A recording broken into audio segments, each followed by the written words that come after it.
Welcome sa ating programang Boses ni Magdalena. Pakinggan na po natin ang ikalimang kabanata ng ating story. Bandang 4:00 ng umaga, nang maihatid ni Jerry si Selena sa bahay nila. Bago pa bumaba ng kotse si Selena, ay binigyan muna siya ng matamis na halik ng lalaki. See you next time, Selena. Nakangiting paalam ni Jerry. Ingat ka sa pag-uwi mo. Sagot naman ni Selena at nagawayan sila bago pinaharurot ni Jerry ang magara niyang kotse. Pumasok si Selena sa bahay. Tahimik, madilim ang loob. Pagbukas niya ng pinto sa kwarto, nakita niya ang asawa na mahimbing na natutulog sa kama nila. Tiningnan lamang niya si John. Naalala niya ang nangyari sa kanila ni Jerry kanina. Hindi niya maipaliwanag ang sarili. Para siyang uhaw. Alam mo ba, kanina lang, walang sawang inangkin ako ng ibang lalaki. Oo, nagkasala na ako. Pero ikaw ang nagsimula ng lahat, John. Sinira mo yung tiwala ko sa'yo. Bulong niya sa sarili. Naligo na siya agad at tumabi kay John na matulog, pero magkatalikod silang dalawa. Nagising si Selena na wala na sa tabi niya si John. Paglabas niya ng kwarto, naamoy niya kaagad ang niluluto sa kusina. Longganisa with eggs at sinangag na kanin. Good morning, babe. Halika dito, kain na tayo. Ang yaya ni John sa kanya, pero tulala lang siya. Sige, mauna ka na. Wala pa akong ganang kumain eh. Sagot niya na parang wala sa mood. Bahagyang ngumiti si John at tila tinatago ang lungkot na nadarama. Nasasaktan siya sa inaasal ng misis niya. Babe, please. Sabay na tayo. Gusto kong ayusin natin ang gusot na to. Gusto kong ibaliwanag sa'yo ang lahat. Bigyan mo lang ako ng oras para makinig ka sa akin. Pakiusap ni John na parang isang maamong tuta. Napakamot ng ulo si Selena na para bang naiirita. Pwede ba, John? Umagang-umaga sinisira mo na yung araw ko. Hindi ko kailangan ng paliwanag mo. Malinaw sa akin ang katotohanan. Huwag mo akong gawing tanga. Hindi ako katulad ng ibang babae mo na nauuto mo lang na parang mga gago. Kung gusto mong magkaayos tayo, ipakita mo. Hindi puro kadada. Twisit. At iniwan ni Selena si John na nakatulala sa lamesa. Hindi makapaniwala si John sa sinabi ng asawa.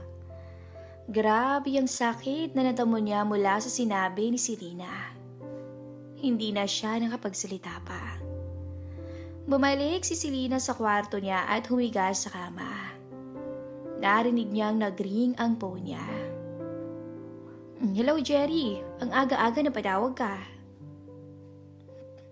Nandito ako sa bahay ngayon. Paglilinaw niya. I just wanna check my girl today. Kumusta ka na? I really enjoyed our time together last night. Hindi ako nakatulog.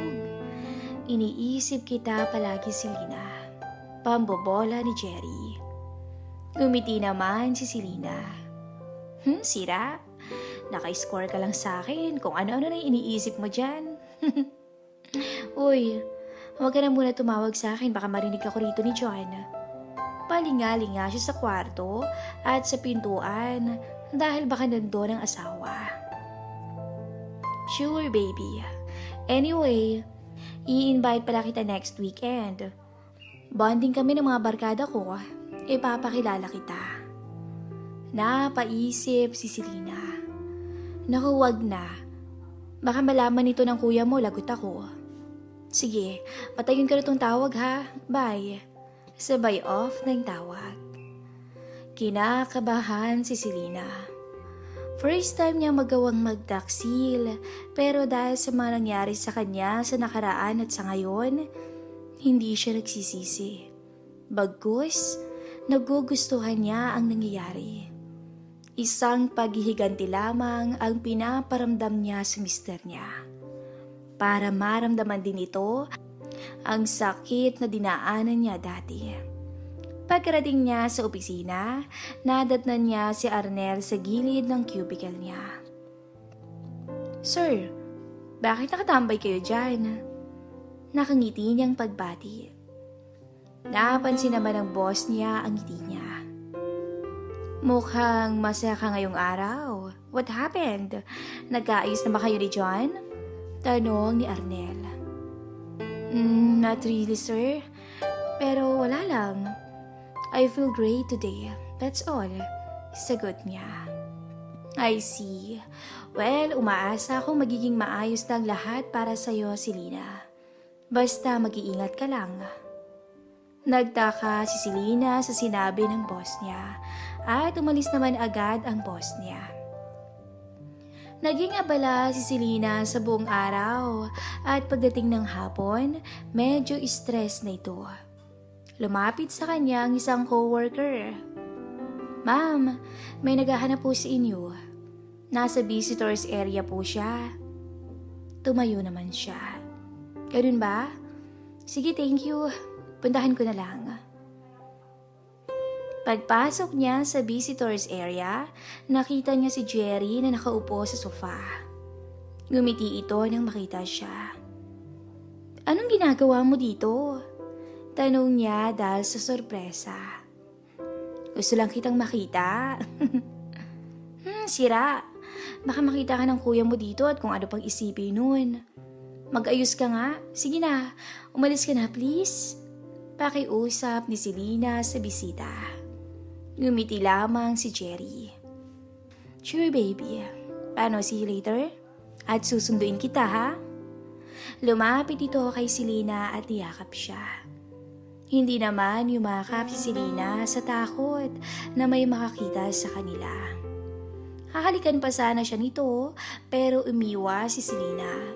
Kaya umalis na lamang si Jerry at kumindad pa kay Selena bago mag-close ang pinto ng elevator. Bumalik si Selena sa cubicle niya at napahawak sa sintito.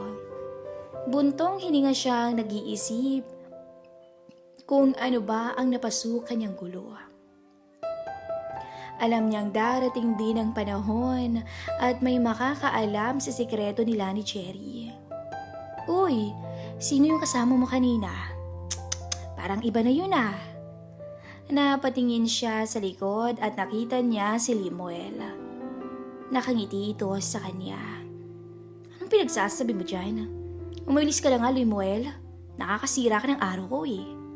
Masungit niyang sagot sa lalaki. "Naku, pag nalaman ng asawa mo na merong lalaki na dumadalaw sa'yo rito, sus, patay tayo dyan." Pangiinis ng lalaki. Hindi na pinansin ni Selena si Limuel at pinilit na lamang niyang lunurin ang sarili sa trabaho. Pero tumata kay Selena ang mga sinabi ni Limuel.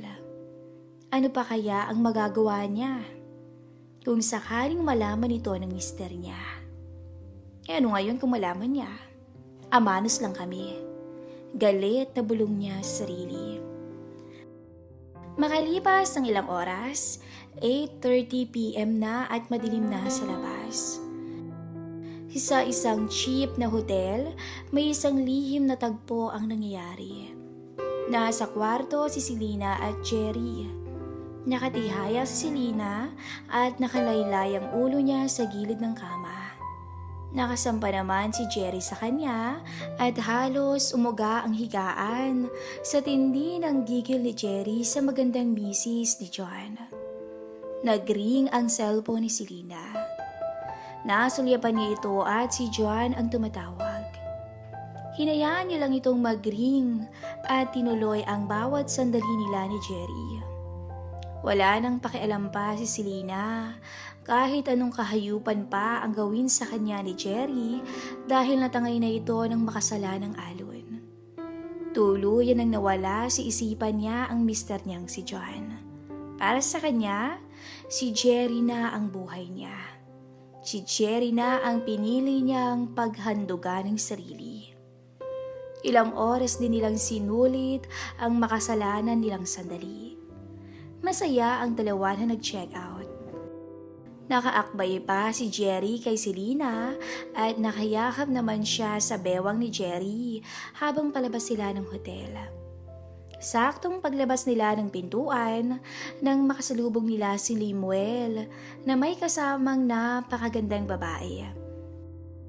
At patungo din sa loob kung saan sila galing. Nagkatinginan si Selena at Lemuel. Pareho silang nanlaki ang mata at natulala sa gulat. What the? Malakas na pagbigkas ni Lemuel sa nakita. Ilang segundong nagkatitigan si Lemuel at Selena. Biglang hinila ni Selena si Jerry papunta sa garahe. Sumunod naman ang mga mata ni Lemuel sa dalawa. Panaimura sa isipan ni Selena hanggang sa makarating sila sa kotse ni Jerry. What's wrong, Selena? Kilala mo ba yung lalaking yun? Tanong nito sa kanya. Napatingin siya kay Jerry. Yumuko din siya agad dahil sa hiya. Hey, sino pa yun? Tanong ulit ni Jerry pero tahimik pa rin siya. Sabay silang pumasok sa kotse at pinaandar agad ni Jerry ang sasakyan.